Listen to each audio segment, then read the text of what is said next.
वजीरिस्तान के मीरानशाह में दहशतगर्दों से लड़ते हुए फौजी जवान हुसैन शर शहीद हो गए। उनकी मैयत आबाई गांव मोहम्मद इकबाल शर पहुंचा दी गई।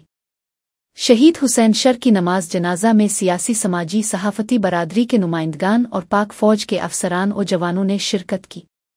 तदफीन के बाद पाक फ़ौज के चाक और चौबंद दस्ते ने कब्र पर सलामी पेश की, जबकि कब्र के सरहाने कौमी परचम नस्ब और फूलों की चादर चढ़ाई गई।